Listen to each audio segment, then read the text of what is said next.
The Fiat 500 Abarth has been called many things.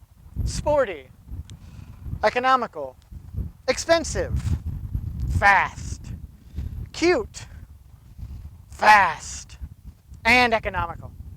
But it's never been called a racist because it's an inanimate object. Doesn't really discern race. A baby duck!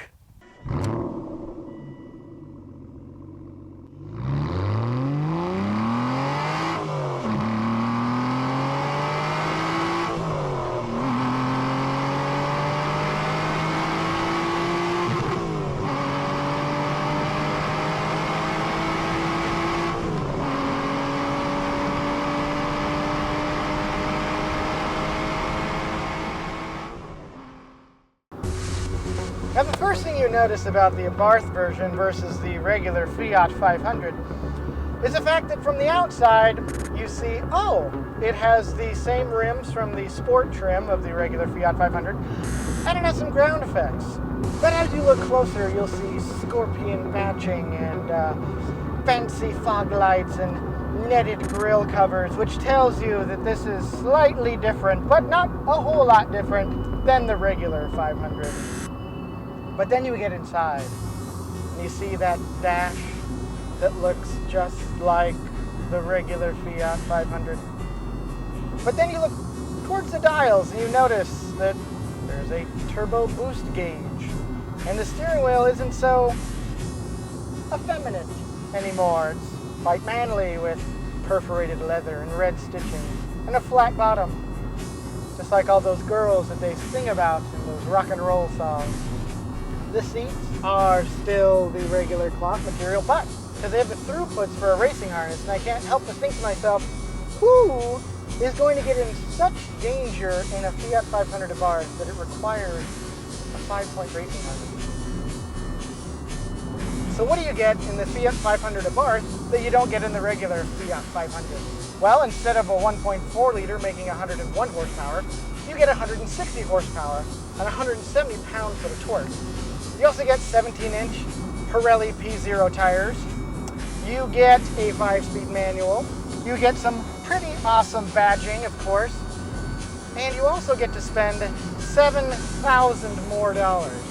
And that's just the base Abarth over a regular Fiat 500. Now, unlike the base model Fiat that I drove before, this one actually has a manual.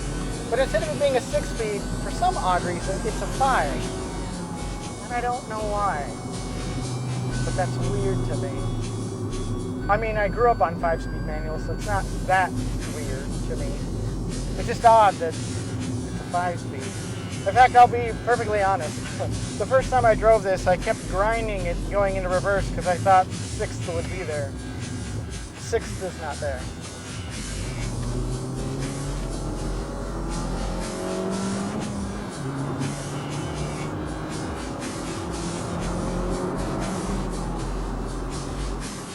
Where the Fiat 500 Abarth really sets itself apart from other cars in its class is stock.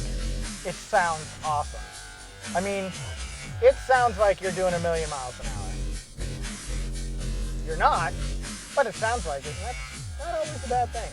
Now I may seem kind of relaxed and blasé, if I may use a large, sophisticated word, about this car. And that's because honestly, I mean, it's fun, don't get me wrong, and it looks awesome, and it sounds amazing, and clearly it's got enough horsepower to get me around. But it's kind of like, yeah, I expected all those things. There isn't anything about it that has really surprised me or really grabbed me by the short and curlies and woken me up.